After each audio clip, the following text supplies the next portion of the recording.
When Alina Marquez received her email from a prestigious firm in New York City, she stared at the screen until the words blurred. Senior architect, Manhattan. Six-figure salary. Her dream. In the same week, Daniel Okoye was offered a research position in renewable energy in Berlin, a role he had worked toward since university. It meant leading a team designing solar grids for developing communities. It meant recognition. It meant everything. They were sitting in their small flat in Birmingham when they told each other. For a long time, neither spoke. "I don't want you to give this up for me," Alina said softly.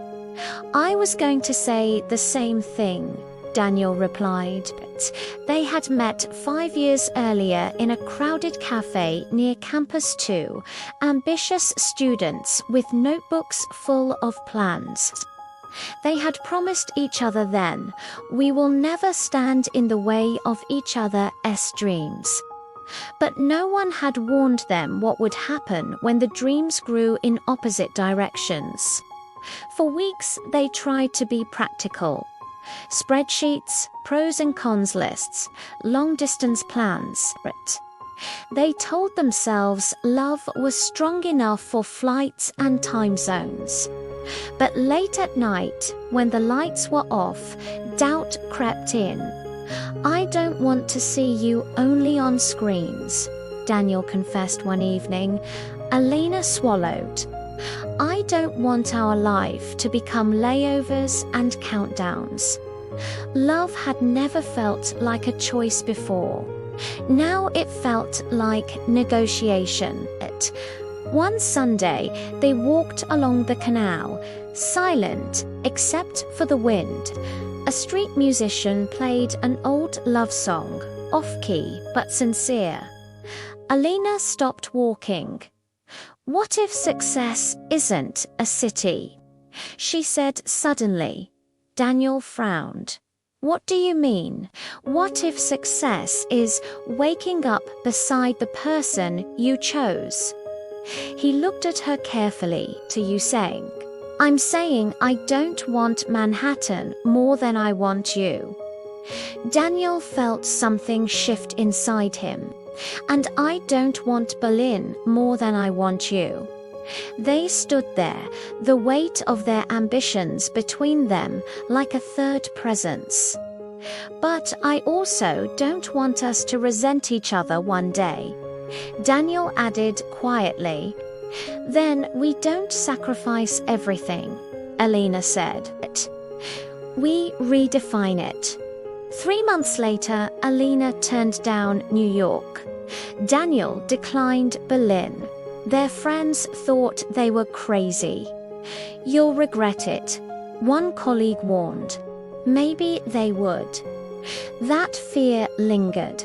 But instead of chasing prestige, they built something smaller and unexpectedly bigger.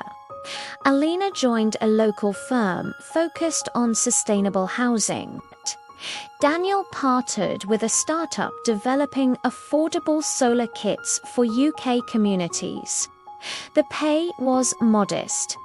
The titles were unimpressive, yet they worked side by side at the kitchen table most evenings, arguing over designs, sharing ideas, building not just careers but a shared vision. Years passed.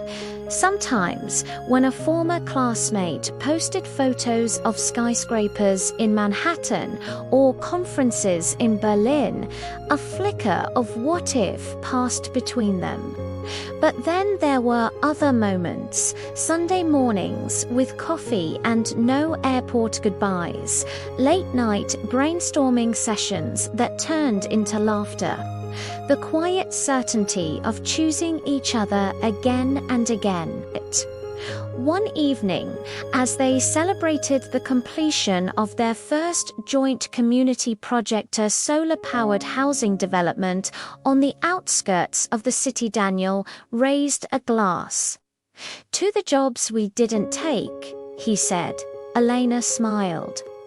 And to the life we did, sacrifice had once sounded like loss.